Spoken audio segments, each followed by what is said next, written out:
Et aujourd'hui, nous allons dans la Creuse découvrir un hébergement pas comme les autres avec Charles-Jules Dacla, propriétaire de l'Écosource Arboricole. C'est à Saint-Aignan-près-Coq. Bonjour Charles-Jules.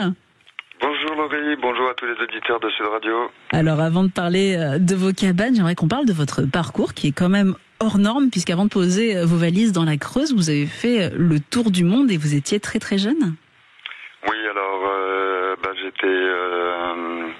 j'ai arrêté l'école très tôt, j'avais des difficultés scolaires, et j'ai arrêté l'école à 14 ans, j'ai été déclaré surdoué, j'ai été émancipé, et ma mère m'a laissé partir, voyager.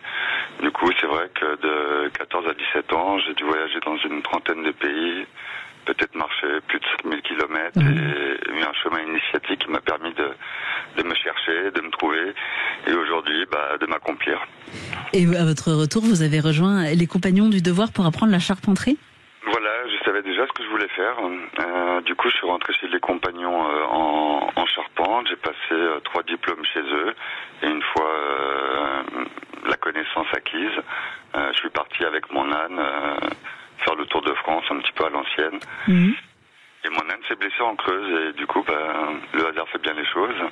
Je cherchais un endroit de pure nature, sauvage, beau, préservé. Et j'ai rencontré un herboriste sur place, chez qui je suis resté vivre 2 ans et demi, Thierry Thévenin. Et en parallèle, je me suis lancé dans les parcs aventures et les cabanes dans les arbres pour avoir les connaissances pour faire le projet que j'avais déjà en tête. Et j'ai fait une dizaine d'années de parcs aventures, tous les premiers parcs aventures quand ça a été la mode en Europe, et des cabanes dans les arbres, et ce qui m'a permis d'économiser pour me lancer dans ce projet des villages arboricoles. Donc des cabanes dans les arbres. Une cabane, c'est combien de temps à construire ? Selon la manière dont on l'a fait, donc ici on fait tout à la main, avec le strict minimum, c'est tout en lieu isolé, donc faut tout faire à la main, ramener à la main, et vu que je l'ai fait en même temps que j'accueille, c'est-à-dire que je suis ouvert 6 mois dans l'année, et les 6 mois d'hiver, on fait les chantiers, on fait les travaux, donc faut compter 2, 3, 4 ans pour faire une cabane à la manière dont je l'ai fait, et comme je veux faire des œuvres artistiques, elles sont toutes exceptionnelles, et forcément ça prend plus de temps. Oui, elles sont décorées architecturalement, elles sont vraiment très très belles. Vos cabanes, il y en a combien en fonction aujourd'hui ? Alors, donc il y en a 3 de finis où je peux accueillir. On est en train de finir la 4e, et par la suite j'ai encore un permis pour une 5e. Donc au final il y aura 5 maisonnettes dans les arbres. Et vous les construisez au sol et vous les montez après, ou vous les construisez en hauteur directement ? Oui, c'est les charpentes compliquées, donc on fait toute une partie du travail en atelier, les purs, donc la taille, le piquage, la taille, le traçage, tout ça c'est fait en atelier, et après on vient monter sur place, étape par étape.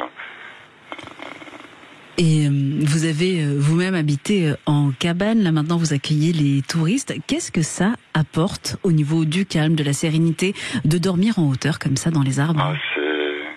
C'est magique. Déjà, on est entre les arbres, donc il y a cette énergie arboricole, on touche plus le sol, donc je dirais, on est entre 2 mondes, entre le monde terrestre et le ciel. Pour y avoir vécu 9 ans dans une des cabanes dans lesquelles j'accueille aujourd'hui le public, c'est dur de faire, pour moi en tout cas, d'aller de se sentir aussi bien que de vivre et de dormir dans une cabane dans les arbres, en pleine forêt, dans un endroit aussi préservé et propre qu'ici. Et sachant que le confort est équivalent à celui de n'importe quelle petite maison. Voilà, c'est ça, j'ai essayé vraiment de faire des maisonnettes, donc les cabanes, il y a des panneaux solaires sur le lieu qui alimentent les cabanes en 220 volts, elles ont chacune un petit frigidaire, un super coin cuisine avec tout le matériel pour cuisiner, plus bien sûr de quoi chauffer, un poêle à bois, de la musique, c'est bien isolé, beaucoup de lumière, beaucoup de fenêtres pour pouvoir profiter au mieux de la magie extérieure. Et vous proposez le petit déjeuner ? Et bien sûr, je suis en chambre d'hôte, le petit déjeuner est inclus, donc j'arrive avec ma petite cloche, je mets dans le panier, mes hôtes récupèrent ça. Et il faut compter niveau budget combien pour une nuit dans vos cabanes ? Alors, la cabane la mer, par exemple, qui est la plus abordable, elle est à 110 € la nuit pour deux. Et pour une journée ou une semaine, il y a quand même un forfait ménage de 30 €. D'accord. Et une fois descendu du perchoir, il y a des activités à faire. Ben voilà, l'idée c'était ça, c'est que j'ai voulu faire un lieu magique, de détente, de plaisir, de repos, de jeu, de joie. Donc pour ça, j'ai construit un ensemble de lieux en commun, je les ai appelés comme ça. Beaucoup de jeux, donc il y a 2 tables de ping-pong, il y a un petit terrain de badminton, il y a un petit terrain de foot, il y a un boulodrome, il y a une tyrolienne, bientôt une deuxième tyrolienne. Génial. Il y a des hamacs et des balançoires un petit peu partout. En plus de ça, il y a une plateforme d'observation de méditation dans les arbres pour profiter du coucher de soleil, faire de la méditation. On a créé un lieu cet hiver, le dojo,